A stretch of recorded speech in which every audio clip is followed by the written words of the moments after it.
Ballerina Cappuccina was her name. Yes, really, Cappuccina. She danced like a dream, light as a feather. Her heart, though, it longed for something more. More than just applause, more than just perfect pirouettes. She dreamed of a love story, a big one that would make her toes tingle for real.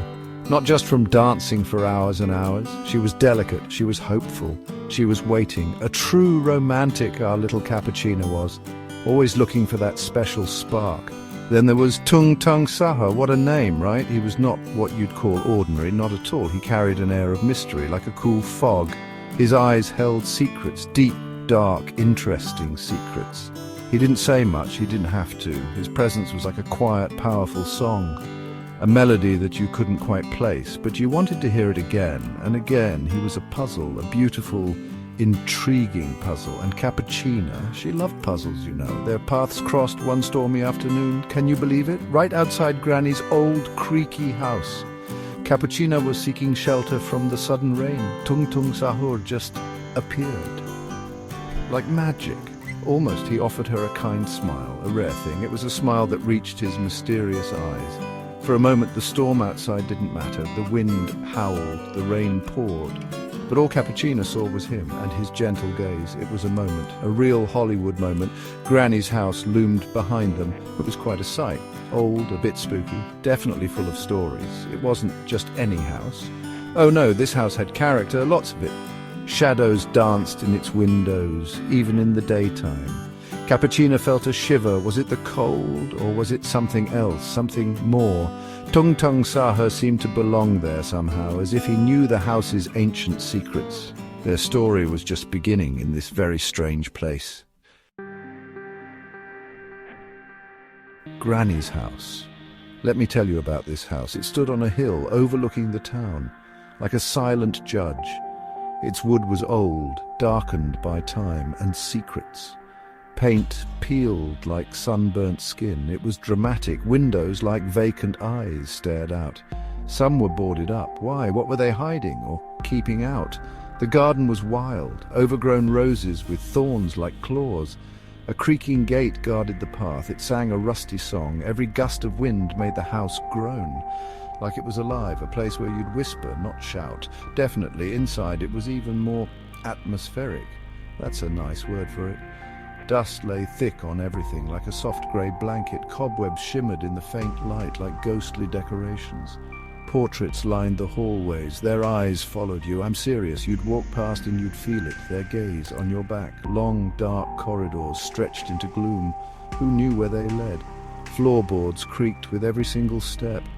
No sneaking around here. Furniture was covered in white sheets like sleeping ghosts. It smelled of old wood, dried flowers and forgotten memories. A truly wonderfully spooky setting for a love story. Cappuccina felt it all, every creak, every shadow. She heard whispers, or thought she did. Were they real? Or just the old house settling? Sometimes a cold breeze would pass, even with windows closed. She told herself it was just her imagination. Ballerinas are imaginative. But the feeling of being watched, it never really left her, especially when she was alone in those long, dim hallways. She'd hum a little tune to keep her spirits up, but the house seemed to swallow the sound, whole. It was a house that held its breath, waiting. Tung Tung Sahur, though, he was different with the house. He moved through its spooky rooms with ease, almost like a shadow. He didn't seem bothered by the creaks or the whispers. It was as if he understood the house, its moods, its secrets. Perhaps he was part of its mystery, Cappuccina wondered. Did he know why the portraits watched? Did he hear the whispers too? He'd offer her a warm hand in a cold room. A small comfort. But sometimes his connection to the house made her uneasy. Was he her protector in this strange place? Or was he connected to its unsettling magic? It was a puzzle. Amidst the dust and the gloom, their love began to bloom. Like a single brave flower in that wild, overgrown garden, they found quiet corners for themselves, away from prying eyes, or so they thought. The portraits still watched, you know. He would share stories, not of himself, but of stars and dreams. She would dance for him, her movements painting stories in the air. Their moments together were precious, like hidden jewels. He made her laugh, a sound rarely heard in Granny's house. She saw a kindness in him, beneath the mystery, a tender heart that few were allowed to see. It was special. But Granny's house, it tests everyone and everything. It seemed to test their budding love. With its own strange ways, doors would creak open or slam shut. At the worst times, whispers grew louder, sometimes sounding like warnings or accusations. Misunderstandings bloomed like poisonous flowers. Fast and silently, Cappuccina started to feel the strain. The house was getting to her. She needed sunshine. She needed light. This house had so little. Tung Tung Sahur tried to shield her, but how do you shield someone from a feeling? The house seemed to want to pull them apart, or was it just her fear? Love in a spooky house is not for the faint of heart. Then came the doubts. Oh, the doubts. They creep in, don't they? Cappuccina started to question everything. Was Tung Tung Sahur truly who he seemed? Or was he part of the house's unsettling nature? He was so comfortable in the shadows, while she craved the light. She saw him talking to the portraits once, or she thought she did. Just soft murmurs, too low to understand. It was odd. He said he was just thinking aloud, but her heart felt a chill. The house played tricks on her mind. She knew it, but the seeds of doubt, once planted, they grow so fast. A painful moment arrived, as it often does in these stories.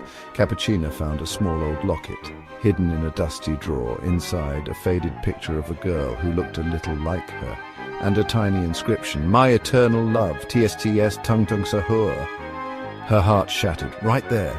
Was he still in love with someone else? Someone from the past? Was she just a replacement, a distraction in this lonely house?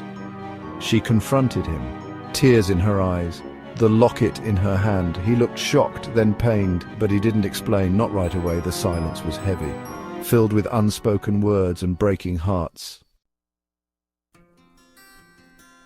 Heartbreak, it echoed through Granny's old house, louder than any creak. Cappuccina felt it deeply, a sharp, cold pain. She danced her sorrow in the dusty ballroom, alone. Her graceful movements were now filled with anguish and despair.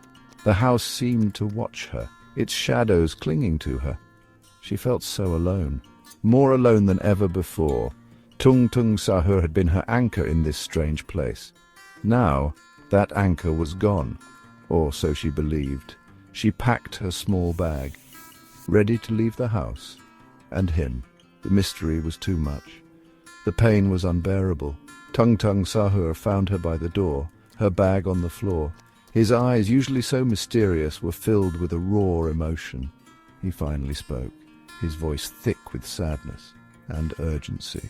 The locket, he explained, belonged to his grandmother, Granny. The girl in the picture was Granny as a young woman, and TS. It stood for Tu Sahur, her beloved husband, his grandfather.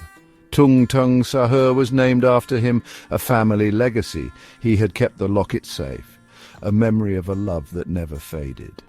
He had never loved another. Not like he was beginning to love Cappuccina. He was just quiet and bad with words sometimes.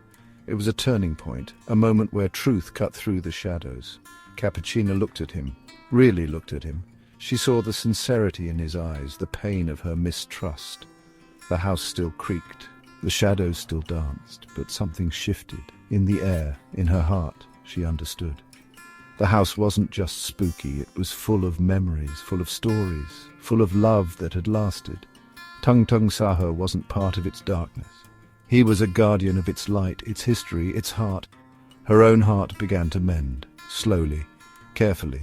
Their love, tested by the old house, found a new strength. It was a quieter love now, more understanding, deeper. They explored Granny's house together, hand in hand. The whispers didn't seem so scary anymore. The portraits seemed to smile, a little. Maybe. They found an old music box. It played a sweet, forgotten tune. Cappuccina danced to it, and this time, Tung Tung Sahur joined her. Not a dancer, but his steps were earnest, full of love. The house, it seemed, finally approved.